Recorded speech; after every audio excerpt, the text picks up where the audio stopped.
In this century, great strides have been made toward the goal of subverting our republic into a democracy. The foremost tactic of the subverters is subversion of language. By calling America a democracy until people thoughtlessly accept and use the term, the totalitarians have obscured the real meaning of our principles of government. That is a summary of my report on a constitutional republic, not a democracy.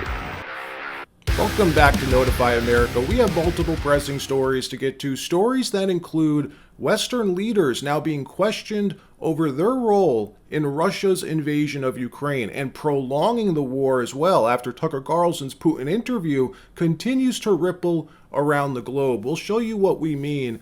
Also, fallout continues after the special counsel's report that basically declared Joe Biden unfit to be president due to his failing memory. It's like a mishmash right now with different factions within the Democrat Party who are using this to try and push Joe out, but then other establishment Dems coming to his defense and just embarrassing themselves in the process. We have the clips.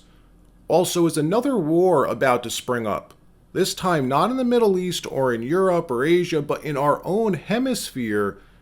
Well, it looks like it. But before we get started, thank you for liking and sharing these videos. It really helps me out. And make sure to subscribe to the channel so you don't miss these daily updates.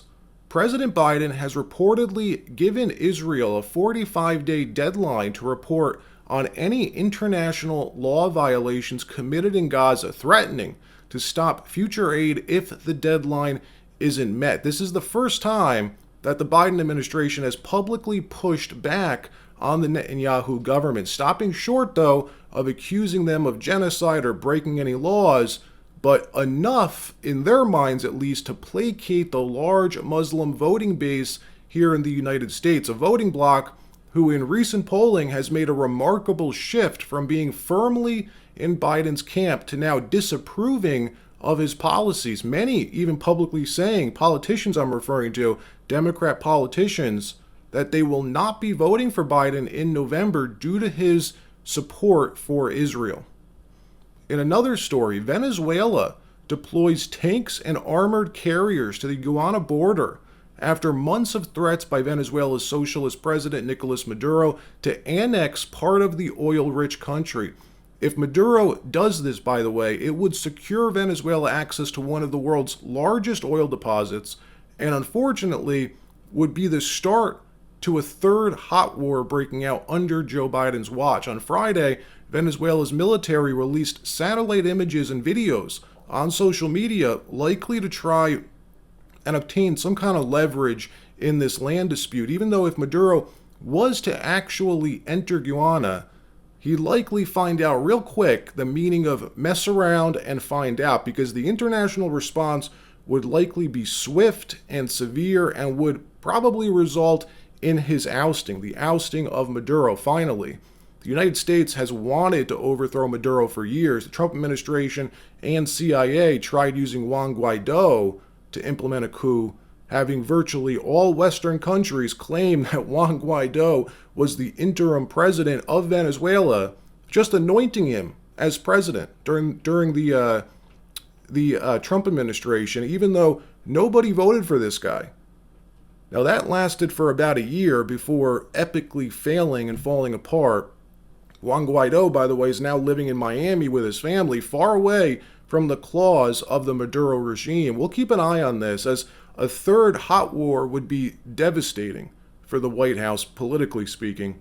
In another story, President Biden continues to face an onslaught of criticism and questions about his mental spryness after special counsel Robert Hur released his report on Joe Biden's willful retention of classified documents and ruled him essentially unfit for office, writing in the report how even though Joe Biden willfully retained and mishandled classified documents, he doesn't recommend criminal charges, as his team finds it hard to imagine a jury convicting someone like Joe with a failing memory. He actually wrote that, which we spoke about in detail yesterday. The report provides examples about Joe's forgetfulness and how at one time during the interview appeared to forget when his son had passed away. Well, since all of this broke, right, it's forced the media to cover it. as there's some things that even CNN and corporate media can't cover up, this being one of them. But that doesn't mean that Democrats won't tie themselves in knots trying to convince Americans not to worry. There's nothing to see here, folks. Joe Biden is fine. Watch Vice President Harris come out in a dramatic defense of her boss. Watch this. So the way that the president's demeanor in that report was characterized could not be more wrong on the facts and clearly politically motivated, gratuitous. And so I will say that when it comes to the role and responsibility of a prosecutor in a situation like that, we should expect that there would be a higher level of integrity than what we saw.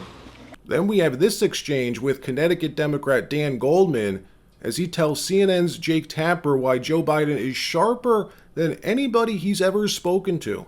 Watch this. The memory lapses that President Biden is described as having in this report, this is not the first time anybody's raised issues of President Biden's acuity. And in fact, twice this week, President Biden referenced European leaders, conversations he had with them in 2021 when both those European leaders had long been dead. He confused Macron with Mitterrand. He confused Helmut Kohl with Angela Merkel. Are you really acting as if there's nothing to these issues or these concerns? Well, I saw from the White House counsel that they disputed this recollection of the interview. And I will tell you, Jake, I was in Israel on October 7th, as you know, and President Biden was nice enough to call me. And I can tell you, this was the day before that interview, I can tell you he was sharper than anyone I've spoken to about a very complex geopolitical urgent issue. So look, that was just pure propaganda. How he thinks anyone would believe that's beyond me. Well, we also have top Clinton advisor Paul Begala admitting live on CNN that this is in fact a nightmare for Democrats. Watch this. Particularly swing voters in the Senate. Paul, how much Democratic bedwetting do you think there will be? I bring up the term everyone laughs. It's a term that is used. It's a political term of art, and it's used in Democratic big D politics. Yeah, it's what people say about Democrats. I'm not saying anything that's offensive to Paul's, delicate ears. So how much of that will there be? And if you are the White House, how do you assuage said bedwetting? Oh, yeah. Look, I'm a Biden supporter. I slept like a baby last night. I woke up every 2 hours crying and went to bed. This is terrible for Democrats. And anybody with a functioning brain knows that. But here's what you do. Instead of calling a press conference saying, I really am sharp, you attack the other guy. You know, Joe Biden gave the strategy in 2012. I remember he was vice president. And he said, don't compare us to the almighty, compare us to the alternative. So everything with Biden has to be not, I'm great, but the other guy's really damaging, dangerous, a threat. You know, this is an unlovely. John's exactly right? This is going to be a really rough, ugly, unpleasant campaign. And speaking of propaganda, the battle for which is now in full effect, trying to set the record, set the narrative, get the narrative back in line with what they want, get the last word in after Tucker Carlson's Putin interview continues to ripple around the world. Western leaders throughout Europe and North America are being asked, finally, about their role in prolonging the Russia-Ukraine war, about their role in pushing Russia to invade in the first place, possibly. We also, by the way, have this embarrassing moment, like what happened yesterday when reporters asked Justin Trudeau about Putin mentioning the time that Canada hosted a real Nazi war criminal in his parliament. It just happened a few months ago. And they all gave him a standing ovation, including Zelensky, President Zelensky of Ukraine. Watch this clip. You've been such an ardent supporter of Ukraine, but there's been a lot of controversy surrounding President Zelensky's visit here, and now we've heard Vladimir Putin use some of that embarrassment in an interview with Tucker Carlson. How does it feel to know that that visit and your office's role in inviting a former Nazi to a reception is creating hardship for an ally? Vladimir Putin chose to invade a neighboring sovereign country, violating the rights, the sovereignty, the territorial integrity of Ukraine. and violating the rules-based order that underpins the safety, the security of all of us living in democracy, in free democracies around the world. He will, of course, use whatever propaganda he can engage in, but I can tell you, Canadians will not be fooled. Canada stands with Ukraine, not just because we are friends to Ukraine, but because the rules-based order and the system of laws and the UN Charter protect all of us, not just Ukrainians. So we will continue to be there with Ukraine for as much as it takes, for as long as it takes. Unfortunately, we see the lengths to which Russian propaganda will go to try and impact public opinion, to try and twist things the way we want to. Now, during Tucker and Putin's interview, Boris Johnson came up, right? The former British Prime Minister, who's now accused of purposefully sabotaging a peace deal between Ukraine and Russia. A key moment that forced the prolonging of this war. Well, Boris Johnson was tapped yesterday to put out a response. Watch what he said.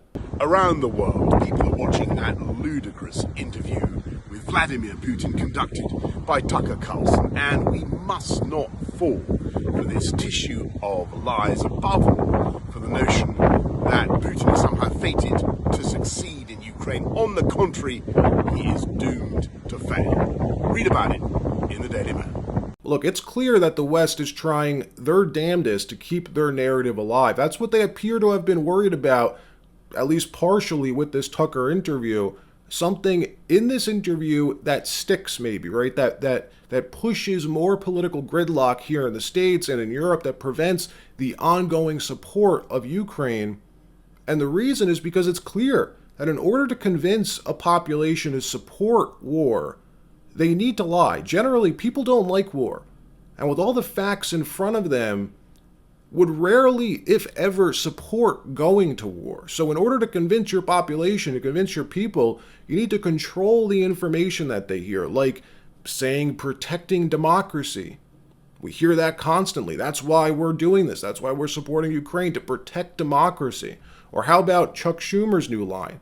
If we don't continue funding the war, your sons and daughters, Americans, will end up fighting in Ukraine. We'll be forced to send American troops to fight over there. They need to scare us, folks, into supporting the war, guilt you into supporting it. And any disruption in that narrative jeopardizes their mission. All right, that wraps up this episode. Like, subscribe, and we'll see you next time.